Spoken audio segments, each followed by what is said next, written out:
अस्सलामु अलैकुम वरहमतुल्लाहि ताला वबरकातुहू। आज हम अपनी वीडियो में हज़रत ज़ुल्क़रनैन के बारे में तफसील से बात करेंगे। अगर आप हमारे चैनल पर नए हैं तो हमारे चैनल को सब्सक्राइब कर दें और लाइक करें, कमेंट करें। और क्योंकि आपके सब्सक्राइब से आपको तो कोई फ़र्क नहीं पड़ता, लेकिन हमें बहुत बड़ी मदद मिलती है, इसलिए हमारे चैनल को सब्सक्राइब ज़रूर कर लें। जब कुफ़ार मक्का ने हुज़ूर सल्लल्लाहु ताला अलैहि वसल्लम से हज़रत ज़ुल्क़रनैन के बारे में पूछा तो अल्लाह तबारक व तआला ने कुरान पाक में इरशाद फरमाया कि ए महबूब, ये तुमसे ज़ुल्क़रनैन के बारे में पूछते हैं तो तुम फरमाओ कि ज़ुल्क़रनैन हमारा एक नेक सालेह बंदा था। हमने उसको पूरी दुनिया का इख्तियार दिया था, पूरी दुनिया का इख्तियार दिया था, पूरी दुनिया की बादशाहत दी थी। हमने उसको पूरी दुनिया में घूमने फिरने का एक सामान मुहैया किया था। अब हज़रत ज़ुल्क़रनैन किसी चीज़ की तलाश में मुफस्सिरीन इकराम गालिबन ये शुमार करते हैं कि वो आब हयात की तलाश में निकले थे या किसी और चीज़ की तलाश में। उन्होंने पूरी दुनिया का सफ़र किया था।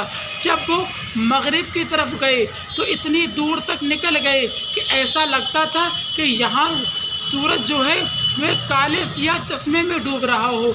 जब वहाँ पहुँचे, वहाँ की कौम से आपने मुलाकात की तो वहाँ की कौम काफिर थी। अल्लाह तबारक व तआला ने हज़रत ज़ुल्क़रनैन से फरमाया कि या तो तुम इनके साथ इंसाफ करो या फिर उनको कत्ल कर दो। हज़रत ज़ुल्क़रनैन ने कहा कि कत्ल करना बेशक बहुत बड़ा जुल्म है और हर जालिम का जो इख्तिताम है और हर जालिम का जो ठिकाना है वो जहन्नम है। मैं इनको कत्ल नहीं करूँगा बल्कि मैं इनके साथ इंसाफ करूँगा। हज़रत ज़ुल्क़रनैन ने उस कौम को दावत हक़ दी। उस कौम में से कुछ लोगों ने दावत हक़ कबूल की। उसके बाद हज़रत ज़ुल्क़रनैन ने अपना दूसरा सफ़र पूरब की तरफ किया और उस जगह पर पहुँचे जहाँ पर सूरज उगता है। वहाँ पर ना कोई दरख्त था, ना कोई पहाड़ था। वहाँ की कौम जब सूरज निकलने को होता था तो वहाँ की कौम सब के सब सुरंग यानी गारों के अंदर चले जाते थे, और जब सूरज डूबने को होता था अपनी अपनी गारों से निकल आते थे और अपनी रोज़ी रोटी तलाश किया करते थे।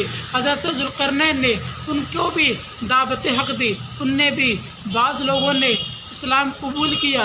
उसके बाद हज़रत ज़ुल्क़रनैन ने अपना तीसरा सफ़र शुमाल की तरफ किया और उस जगह पर पहुँचे यानी दो पहाड़ों के दरमियान पहुँचे।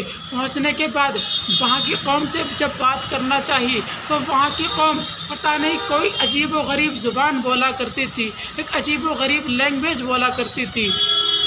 हज़रत ज़ुल्क़रनैन ने उन लोगों से इशारा करके बात की और पूछा कि आपको कोई प्रॉब्लम, कोई परेशानी हो तो बताओ। तो वहाँ की कौम ने हज़रत ज़ुल्क़रनैन से कहा कि इस पहाड़ के पीछे से एक कौम है जो आती है और हमारे जो सब्ज़ा है वो खा जाती है, हमारे जो दरिंद चरिंद जो है सबको खा जाती है, यहाँ तक कि वो सांप बिच्छू तक को नहीं छोड़ती और जो बचता है उसको अपनी पीठ पर लाद कर ले जाती है। कुरान पाक में उसको याजूज और माजूज के नाम से ज़िक्र किया गया है।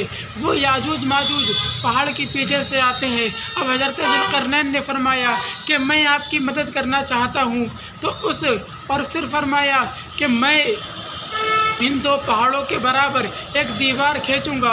और हज़रत ज़ुल्क़रनैन ने लोहा, तांबा और शीशा पिघलाकर एक दीवार बनाई जो दोनों पहाड़ों के बराबर थी। और फिर दीवार बनाने के बाद हज़रत ज़ुल्क़रनैन ने फरमाया कि अब ये दीवार ये याजूज माजूज ना तोड़ सकेंगे ना सुराख कर सकेंगे, मगर जब तक मेरा रब ना चाहे यानी जब रब का वादा पूरा होगा ये दीवार टूट कर पास पास हो जाएगी।